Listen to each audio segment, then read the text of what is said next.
Señor Dios eterno, Padre de toda libertad verdadera y origen de toda liberación genuina, el que proclamó libertad a los cautivos y apertura de la cárcel a los que estaban aprisionados, el que envió a su Hijo unigénito no solo para perdonar pecados sino para deshacer las obras del maligno y para que los que vivían toda su vida sujetos a servidumbre pudieran ser libres con la libertad gloriosa de los hijos de Dios, me presento ante ti hoy con una conciencia renovada de algo que tu palabra declara con una claridad que no deja espacio para la ambigüedad ni para la negociación. A quien el Hijo libera verdaderamente libre es. Esa declaración no es una aspiración espiritual hacia la cual me aproximo gradualmente ni una promesa condicionada a que yo alcance cierto nivel de madurez antes de poder experimentarla. Es una realidad presente, declarada, consumada en la cruz y en la resurrección, disponible para mí ahora y no después, en este momento de mi vida y no cuando haya mejorado suficientemente. Y sin embargo, Padre, debo ser honesto contigo sobre la distancia que a veces existe entre esa verdad declarada y la experiencia vivida de la libertad que ella promete,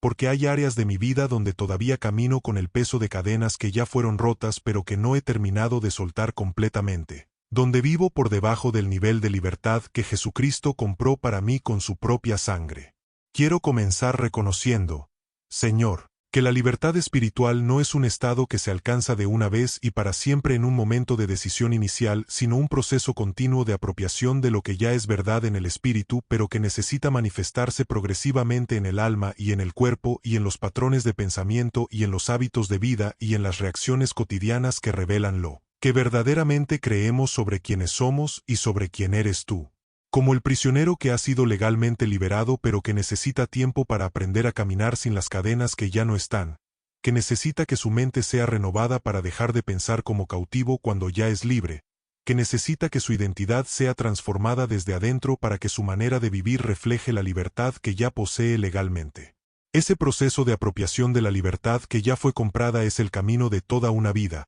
y en ese camino hay avances y hay retrocesos y hay descubrimientos de nuevas áreas de cautiverio que no sabía que existían y hay victorias que celebrar y hay momentos de frustración cuando la misma cadena que creía rota vuelve a aparecer con renovada insistencia. Examina mi vida con tu luz, Padre, y muéstrame con amor y con claridad las áreas donde la libertad que Jesús compró todavía no ha penetrado completamente. Porque hay formas de cautiverio que son obvias y reconocibles,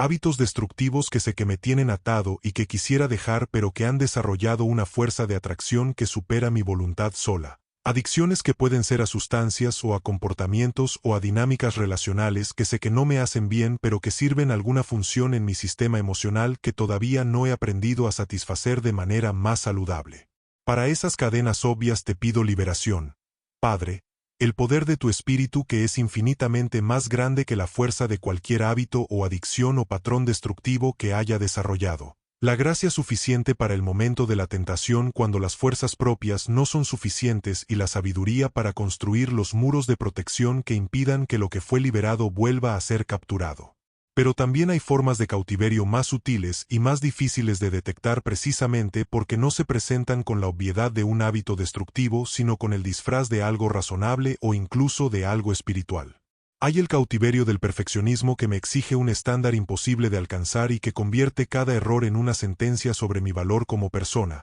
que me mantiene en un estado permanente de insatisfacción conmigo mismo porque siempre hay algo que pude haber hecho mejor y que por lo tanto nunca puedo descansar en la gracia que ya fue declarada sobre mí. Hay el cautiverio de la opinión ajena que hace que mis decisiones más importantes estén determinadas no por lo que tú me pides sino por lo que otros esperan de mí o pensarán de mí o dirán sobre mí, que convierte su aprobación en el oxígeno sin el cual no sé funcionar y que por lo tanto me hace prisionero de expectativas que a veces son contradictorias entre sí y que nunca podrán ser satisfechas completamente porque son demasiadas y provienen de demasiadas fuentes diferentes. Hay el cautiverio del pasado, Señor, esa prisión construida con los materiales de lo que fue y que ya no puede cambiarse, donde la mente regresa una y otra vez a reproducir escenas dolorosas o vergonzosas o llenas de arrepentimiento como si el hecho de revisitarlas pudiera cambiar algo de lo que ya ocurrió cuando en realidad lo único que logra es mantenerme atado a un tiempo que ya pasó en lugar de libre para vivir el presente que tienes para mí. Hay el cautiverio del resentimiento que ya abordamos en oraciones anteriores, pero que merece ser mencionado aquí también porque es una de las formas más efectivas que el enemigo usa para mantener prisioneras a las personas que ya han sido declaradas libres, encadenándolas a las personas que las hirieron de maneras que con frecuencia dañan mucho más al que guarda el resentimiento que a la persona contra quien fue forjado. Hay también, Padre, el cautiverio del miedo en sus múltiples formas y expresiones. El miedo al fracaso que paraliza y que impide que dé pasos de obediencia que tú estás pidiendo porque el riesgo de que no salga bien se siente más real y más amenazante que la certeza de tu fidelidad. El miedo al rechazo que me hace vivir detrás de máscaras y que me impide ser auténtico en las relaciones porque la posibilidad de ser visto de verdad y no ser aceptado de verdad se siente demasiado peligrosa para arriesgarse. El miedo al futuro que roba el presente llenándolo de preocupaciones sobre lo que podría pasar, que me mantiene en un estado de alerta permanente ante amenazas que todavía no existen y que quizás nunca existirán pero que la mente temerosa construye con una creatividad inquietante. El miedo a Dios mismo en su forma distorsionada, no el temor reverente y adorador que es el principio de la sabiduría sino el miedo al Padre castigador que espera el error para golpear, que mantiene la relación conmigo en un nivel de distancia y de desconfianza que impide la intimidad que tú anhelas con tus hijos. Rompe esas cadenas, Señor, todas ellas, una por una y en conjunto. Habla la palabra de liberación sobre cada área de cautiverio que tu luz ha revelado en mi vida, con la misma autoridad con que Jesús habló a los demonios y obedecieron, con la misma autoridad con que habló al sepulcro de Lázaro y el muerto salió,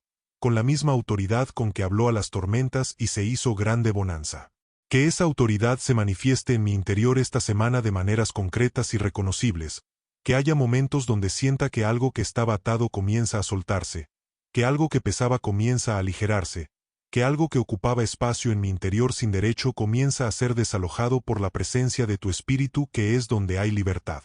Que también comprenda, Padre, que la libertad espiritual no es ausencia de toda restricción sino la capacidad de vivir dentro de los límites que tú estableces con gozo y con paz en lugar de con resentimiento y con lucha constante. Porque hay una libertad falsa que el mundo ofrece y que consiste en la eliminación de toda norma y toda autoridad y toda responsabilidad hacia otro, una libertad que en realidad es esclavitud al propio ego sin ningún freno externo. Esa no es la libertad que tú ofreces. La libertad que tú ofreces es la del Hijo que vive en la casa del Padre con pleno acceso a todo lo que el Padre tiene. No la del esclavo que sirve por temor sino la del Hijo que obedece por amor. No la del prisionero que cumple órdenes sino la del heredero que administra con alegría porque sabe que todo lo del Padre es suyo. Esa libertad tiene estructura, tiene propósito, tiene dirección, y precisamente por eso es más plena y más satisfactoria que la libertad sin límites que en realidad dispersa y confunde y deja vacío. Dame la revelación de mi identidad como hijo libre, Señor, porque mucho del cautiverio que experimento tiene su raíz en una identidad equivocada, en creer en algún nivel profundo que soy todavía el esclavo que era antes de que Cristo me liberara, que debo ganarme lo que ya me fue dado, que debo demostrar lo que ya fue declarado, que debo merecer lo que ya fue regalado. Que la verdad de quien soy en Cristo penetre cada vez más profundamente en mi conciencia hasta que mis reacciones cotidianas comiencen a reflejar la realidad de ser hijo amado del Dios del universo y no la distorsión de ser un mendigo espiritual que vive en la incertidumbre de si hoy merece o no el amor que necesita. Que esta semana experimente momentos concretos de libertad que me recuerden que la liberación es real y no solo doctrinal, que hay vida en el otro lado de cada cadena rota, que lo que pierdo cuando suelto lo que me tenía atado es infinitamente menor que lo que gano cuando camino en la libertad que Cristo compró para mí. Libre soy, Padre. Ayúdame a vivir como lo que soy. En el nombre del Libertador eterno, Jesús. Amén.